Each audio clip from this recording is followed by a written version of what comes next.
Hey, brother. Then last month I ran a little tournament over on my Twitter page, follow me on Twitter, to find out who you guys thought was the best Pixar villain ever. And it was actually really close. In fact, heading into the final round, we had a tie, so we ended up with a 3-man match for the title. But in the end, the worst of the worst rose to the top, and you guys chose Syndrome. So today, we're counting down the top 10 reasons Syndrome is the best Pixar villain ever.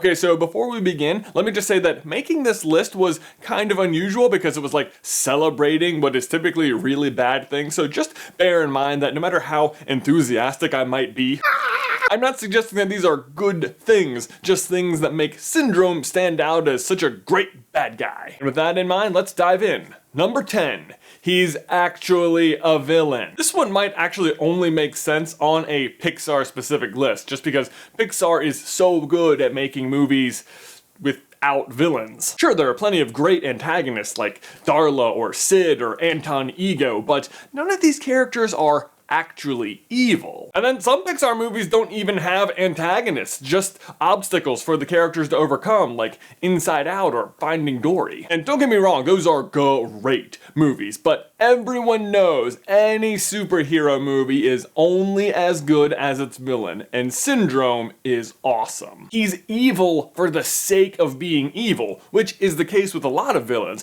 but what Pixar pulls off, and what is so rare, is the genuine justification for him acting like this. That's why he's so great and why he's such a gem. Number 9, he probably invented the technology that led to By and Large. This is really more for the greater Pixar universe, but we know in WALL-E that artificially intelligent machines have basically taken over the humans via capitalism and pampering, which again doesn't seem like a horrible way to go. But as far as the Pixar timeline goes, The Incredibles is the first movie where we see artificially intelligent machines and the guy who invents them, Syndrome. And that might sound like a stretch, but we've actually seen some of his inventions used in not one, but 2 other Pixar movies, and it's actually the same tech. Specifically, the scanner he uses to look for an alive Mr. Incredible after he thinks he blows him up. Aquascum 2003 uses a very similar scanner in Finding Nemo, again to monitor life, and then Eve uses another very similar looking scanner in WALL-E, again to search for life, but in this case just plant-based life. So Syndrome may have not personally won the day, but his tech eventually does. Number 8, his self-assigned name, Syndrome. I'm Syndrome! I know this is cliche, but the dictionary defines syndrome as a group of symptoms that together are characteristic of a specific disorder, disease, or the like. A group of related or coincident things, events, or actions. So do you get it? Do you see why it's such a perfect name? Because Syndrome sees the supers as a syndrome on society, a pattern of conditions that indicate a particular social condition. And he is going to be the syndrome on them. He is going to create the symptoms that will be the death of them. He is the syndrome on the syndrome. Number 7, the name of his island, Nomanisan Island. I mean, owning your own island is pretty spot on for an evil genius, but the name is just perfect. Nomanisan Island is, not too subtly, just the words, no man is an island all crammed together. This phrase, no man is an island, was made famous by a poem of the same name by poet John Donne, link in the description. And basically it means that every single human is part of the whole of humanity. No one is self-sufficient. Everyone relies on everyone else. Which sounds oddly optimistic for an evil genius, but it actually does tie in nicely with Syndrome's ultimate plan. And when everyone's super, no one will be. That's his end goal, to remind the supers that they are no better than anyone else, and he will prove it by making everyone just as super as they are. Which is weirdly not a bad message, that hard work and perseverance is what should earn you power and respect, not just your God-given or government-given super talents. The irony, of course, that spoils this otherwise positive message is that Syndrome sees himself as the exception to the rule, that he, the individual, is superior to not just the supers, but the rest of humanity as well. But that leads us into number 6. Brains versus Brawn. Ah, that old classic battle. And yet, it seems that in most situations the roles are reversed, with the hero having to use his brains to outsmart the overwhelming, physically stronger villain. I mean, that just seems like it's the better message for kids, right? You know, study hard. But not in The Incredibles. In this movie, the bad guy is the smart one, and he has actually outsmarted the very concept of brawn. Who needs to be super when you can just move stuff around with energy, am I right? I always thought this was kind of an odd message as a kid, that like the strong beats the brains, but that's not really the message. It's not brains versus brawn, it's brains versus teamwork and family. I mean, after all, no man is an island, right? I see what I did there. But then maybe I'm getting ahead of myself, because number 5 is he's never truly defeated by the heroes. Yes, the Incredibles do successfully infiltrate his base, subdue his guards, woo his assistant, and destroy his giant fighting robot. But anytime Syndrome enters the fray himself, well, yeah, he pretty much wins every fight, and if it weren't for Jack's ex machina power emergence right there at the end, he totally would have gotten away too. Even Syndrome's death isn't caused by Mr. Incredible throwing the car at his plane, but by his own vanity, by his cape getting stuck in the turbine. No capes! In the end, he's his own worst enemy. But speaking of kids, that leads us into number 4. He's okay with murdering children. Okay, so this would have been higher on the list if he had actually succeeded, but the fact remains he thought he had succeeded and was perfectly okay with it when he sent the missiles to go destroy the plane with the rest of Mr. Incredible's family. You'll get over it. Really, there's not much to say here. He's okay with murdering children.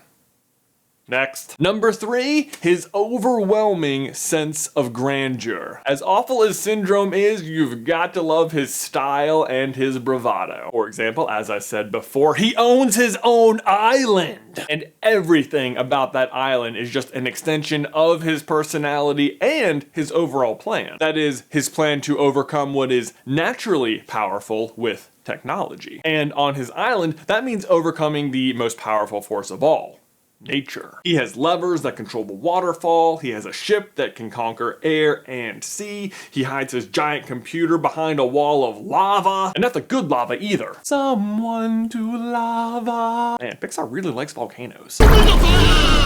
Speaking of which, Syndrome has conquered the volcano on his island as well. I mean, sure, he could launch a rocket anywhere on the island, but he wanted to launch it from the volcano. Go big or go home, right? An attitude I think he took to his hair as well. Number 2, Syndrome's motivations. Why is it that we always seem to create our own worst enemies? I'm sure Mr. Incredible had no idea that by rejecting young Buddy Pine, he was setting off a chain reaction that would eventually end in the deaths of dozens of supers. Could he have seen that coming? I mean, is Buddy a little obsessive and stalkery? Sure. Does he have some massive daddy issues? Absolutely. Am I good enough now? You can't count on anyone, especially your heroes. Make sure his mom knows what he's been doing. I'll be a bigger hero than you ever were. Heck, even his little bomb here is shaped like Mr. Incredible's symbol. And even though he planned and thought he had killed Mr. Incredible like twice by the time he eventually captures him in the giant computer room, he doesn't kill him then. Why? Because he called for help. Lame, lame, lame, lame, lame! And as a kid, Syndrome was rejected for trying to help, and it is driving him crazy that Mr. Incredible would call someone else when he rejected Syndrome. I seem to recall you prefer to work alone. Seriously, I think the daddy issues could be like their whole own separate video. Possible villain for Incredibles 2? The point is, everything about him and everything that motivates him just makes sense. I mean, the reason he dresses in a funny costume, the reason he is actively evil, it's all because he was scorned by the community he looked up to so much as a kid, and because his dad probably walked out on him. And that brings us to the end of our list. Number 1. The number 1 reason Syndrome is the best Pixar villain ever is because he commits genocide. You knew that had to be number 1, right? I mean, it's like pretty much the worst thing anybody can do. And kudos to Pixar for finding a way to work it into a PG film. And of course they avoid the word itself, but that's totally what Syndrome is doing. Eradicating an entire group of people, the supers, from the face of the earth. And again, kind of like the murdering kids one, I don't have a whole lot more to say about it. I mean, it's committing genocide. It's just awful. And there you go. Those are my top 10 reasons Syndrome is the best Pixar villain ever. And if you disagree with that conclusion, well, that's why you need to follow me on Twitter. But either way, Ben, my question for you and everyone else is, who is your favorite Pixar villain, if not Syndrome? Or what is your favorite Syndrome moment in The Incredibles? Let me know in the towel section down below. These socks are amazing! Guys, thanks for watching. As always, please leave a like on this video if you haven't already, and subscribe so you don't miss any future videos about The Incredibles. If you want to learn more about Operation Kronos and where that name came from, you can check out this video here. And if you want to learn about the secret origins of The Incredibles, you can check out this video right here. That's it for me though, Ben. I will see you in another life, brother.